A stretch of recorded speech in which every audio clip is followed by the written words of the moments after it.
বিসমিল্লাহির রহমানির রহিম। সরকারি নাজির আক্তার কলেজ সোনাতলা বগুড়া কর্তৃক অনলাইন ক্লাসে আমি মোহাম্মদ শওকত হোসেন নয়ন, খণ্ডকালীন শিক্ষক হিসাব বিজ্ঞান, 2020-21 শিক্ষাবর্ষের একাদশ শ্রেণীর ব্যবসায় শিক্ষা শাখার সকল শিক্ষার্থীবৃন্দকে জানাই আন্তরিক শুভেচ্ছা ও অভিনন্দন। বিশ্ব যখন মহামারী করোনায় আতঙ্ক, ঠিক সেই সময়ে বাংলাদেশ সরকারের মাননীয় প্রধানমন্ত্রী দেশরত্ন শেখ হাসিনা একটি সাহসিক উদ্যোগ গ্রহণ করেছেন। সেটি হলো অনলাইন ভিত্তিক ক্লাস। প্রত্যেক শিক্ষার্থীবৃন্দ যেন ঘরে বসেই তাদের পড়াশোনা চালিয়ে যায় এবং অনলাইন ক্লাস করতে পারে, ঠিক সেই উদ্দেশ্যকে সামনে রেখেই অনলাইন ক্লাসের ব্যবস্থা করেছেন। অনলাইন ক্লাসের ব্যবস্থা করার জন্য আমি ও সকল শিক্ষার্থীবৃন্দুর পক্ষ থেকে বাংলাদেশ সরকারের মাননীয় প্রধানমন্ত্রী জননেত্রী শেখ হাসিনাকে আন্তরিক শুভেচ্ছা ও কৃতজ্ঞতা জ্ঞাপন করছি। আমি আজ তোমাদের সামনে অনলাইন ক্লাসে হিসাব বিজ্ঞান প্রথম পত্র নিয়ে উপস্থিত হয়েছি। প্রিয় শিক্ষার্থীবৃন্দ, আশা করি তোমরা এই ক্লাসটি ইউটিউব গভট নাজির আক্তার কলেজে উপভোগ করবা। প্রিয় শিক্ষার্থীবৃন্দ, এই পর্যায়ে আমি হিসাব বিজ্ঞান প্রথম পত্রের প্রথম অধ্যায় হিসাব বিজ্ঞান পরিচিতি, ইন্ট্রোডাকশন টু অ্যাকাউন্টিং, আবার বলছি প্রথম অধ্যায় হিসাব বিজ্ঞান পরিচিতি, ইন্ট্রোডাকশন টু অ্যাকাউন্টিং সম্পর্কে আলোচনা করব। শুরুতেই হিসাব বিজ্ঞানের উৎপত্তি সম্পর্কে তোমাদের অবগত করছি। শব্দগতভাবে হিসাব বিজ্ঞান শব্দটি হিসাব এবং বিজ্ঞান এ দুটি শব্দের সমন্বিত রূপ। হিসাব শব্দের আবিধানিক অর্থ আর্থিক তথ্যাবলীর গণনা কার্য, অপরদিকে বিজ্ঞান হল কোনো নির্দিষ্ট বিষয়ের ওপর পরীক্ষা নিরীক্ষা ও পর্যবেক্ষণের মাধ্যমে প্রাপ্ত সুসংবদ্ধ জ্ঞানকে বোঝায়। হিসাব বিজ্ঞান শব্দটি ইংরেজি প্রতিশব্দ অ্যাকাউন্টিং, যার উৎপত্তি ল্যাটিন শব্দ ক্যালকুলি থেকে। ক্যালকুলি শব্দের অর্থ হচ্ছে গণনা করা। আজকের হিসাব বিজ্ঞানের যে আধুনিক রূপ দেখা যায় তার পেছনে যে ব্যক্তির অবদান সবচেয়ে বেশি তিনি হলেন লুকা প্যাসিওলি। লুকা প্যাসিওলি ছিলেন ইতালির ধর্মযাজক ও গণিত শাস্ত্রবিদ। লুকা প্যাসিওলি 1494 খ্রিস্টাব্দে এই হিসাব বিজ্ঞানের উদ্ভাবন ঘটায়।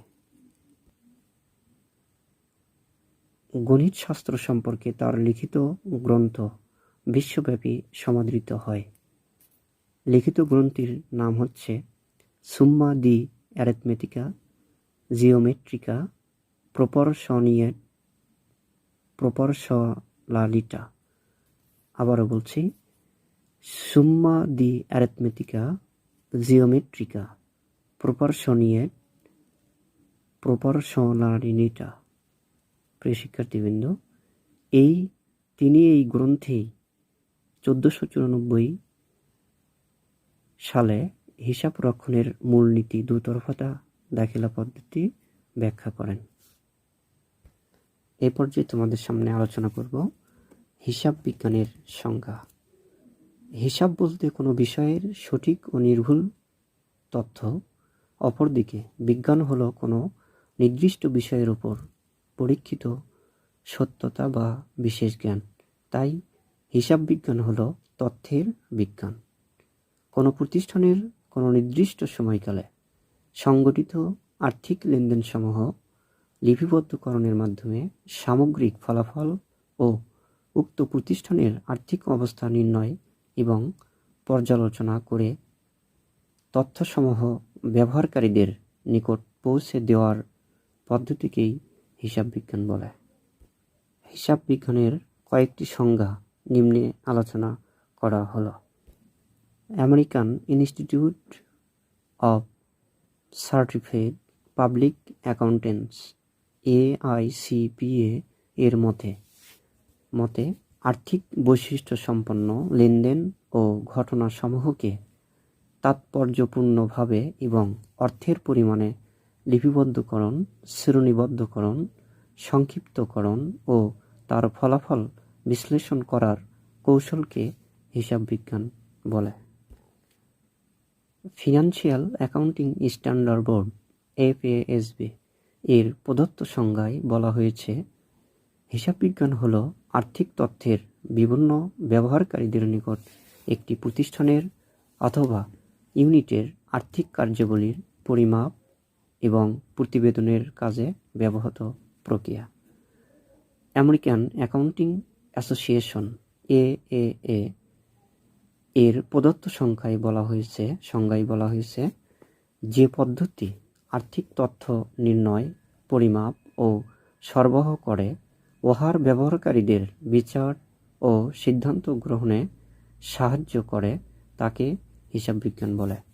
পরিশেষে আমরা বলতে পারি, হিসাব বিজ্ঞান হলো এমন একটি তথ্য ব্যবস্থা যা কোনো ব্যক্তি বা প্রতিষ্ঠানের আর্থিক লেনদেনসমূহ বিজ্ঞানসম্মত উপায়ে লিপিবদ্ধকরণ, শ্রেণীবদ্ধকরণ, সংক্ষিপ্তকরণ, আর্থিক বিবরণী প্রস্তুতকরণ, বিশ্লেষণ এবং সংশ্লিষ্ট ব্যবহারকারীদের তথ্য সরবরাহ করাকেই হিসাব বিজ্ঞান বা অ্যাকাউন্টিং বলে।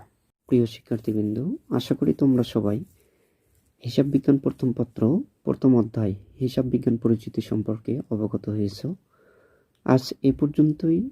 আবারও তোমাদের সাথে পরবর্তী ক্লাসে কথা হবে। ঠিক সে পর্যন্ত সবাই সামাজিক দূরত্ব বজায় রেখে ভালো থাকবে, সুস্থ থাকবে।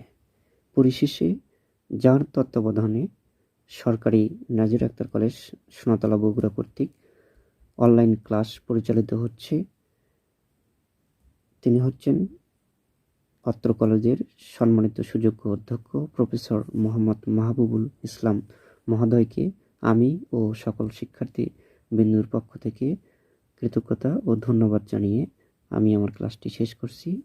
ধন্যবাদ সবাইকে।